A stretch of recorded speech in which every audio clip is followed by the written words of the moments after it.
Is Fred Potter. He's the Vice President at Large and the Director of the Port Division of the International Brotherhood of Teamsters.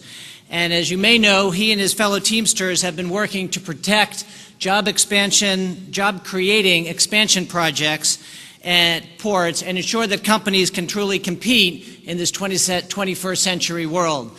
And NRDC, we're very proud that we've worked very closely with the Teamsters, both in the Port of Los Angeles and the Port of New York and New Jersey.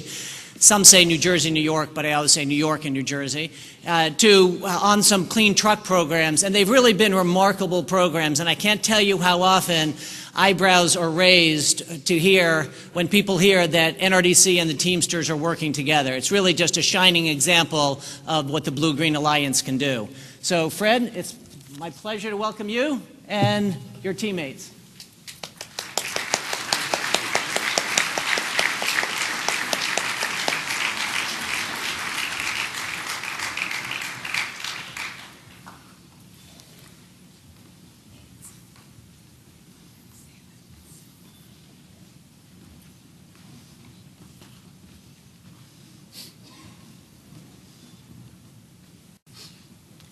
Good morning. Thank you, Peter. It gives me great pleasure to share this stage with you and our partners from around the country. And it also gives me great pleasure to stand with these drivers.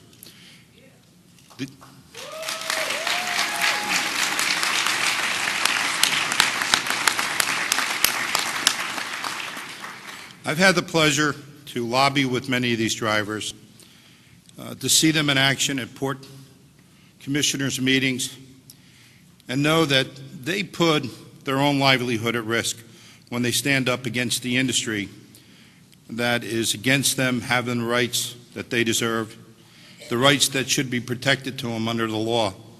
So they put their neck out, and they do it for themselves, for their family, and for their co-workers, and for that I think we should give them a big hand.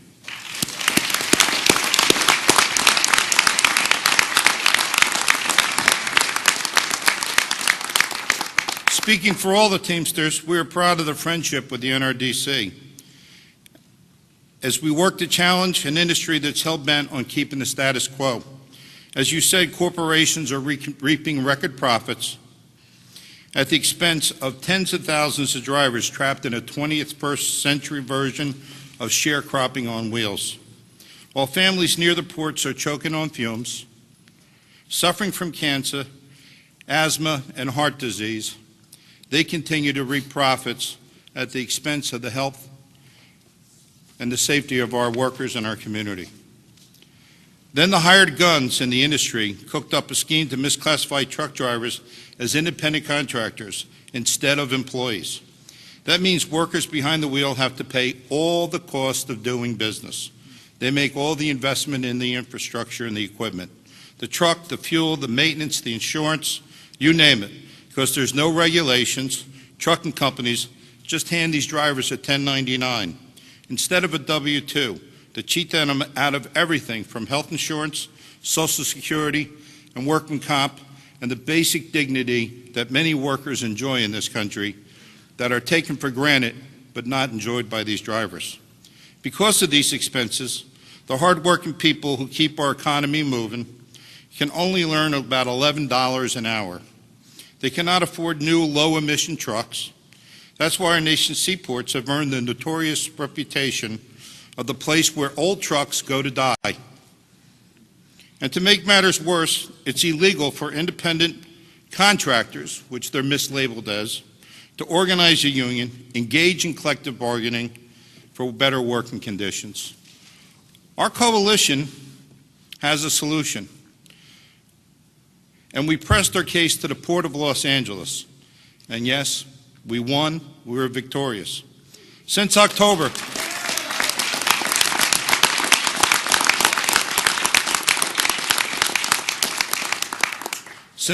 2008, working together, the LA Clean Trucks program has banned 10,000 of the oldest, dirtiest rigs and replaced them with 6,600 EPA-compliant vehicles, including 600 natural gas vehicles. And how did they do this? They finally said, enough is enough, and required that the industry the trucking companies, and not the individuals, be responsible for the fleet modernization. They told the trucking companies, you have to buy clean trucks, you have to maintain them, and you have to lawfully employ your truck drivers. Business, of course, was handsomely subsidized and given incentives to go green, which jump-started a cleaner and alternative fuel truck-based manufacturing market. The result is more than 70% reduction in truck pollution 2 years ahead of schedule.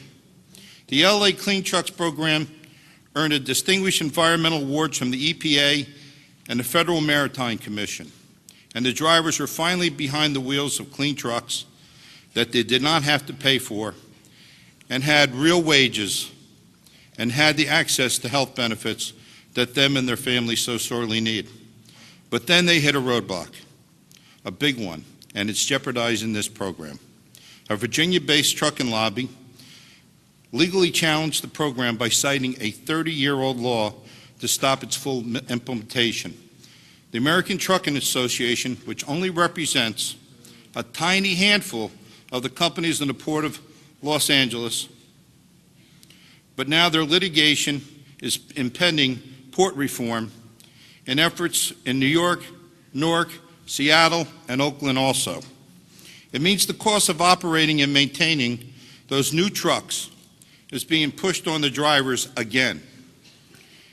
It's environmentally unsustainable, fiscally irresponsible, and morally reprehensible.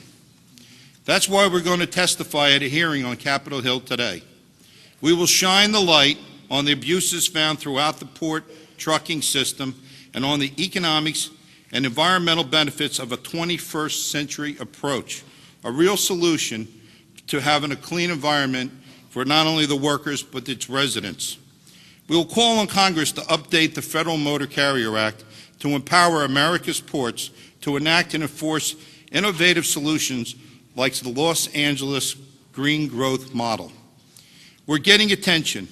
2 weeks ago, 113 environmental, business, labor, consumer, and community activist organizations from around this country sent a letter to federal lawmakers in support of this effort.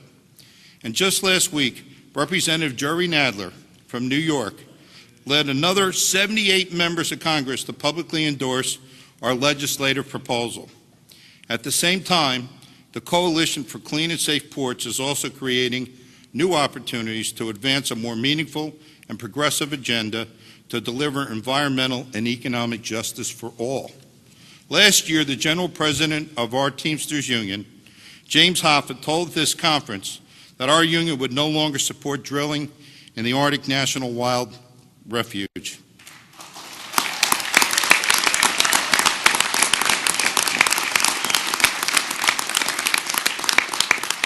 This year, I'm proud to announce that just last week, the Teamsters were the first union to throw its muscle behind the grassroots effort to stop the oil industry from thwarting the climate change law in California.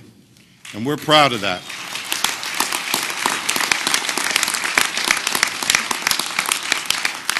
One thing we've learned from our working with this coalition and with environmental community groups from around the country, we can have both, and we need both.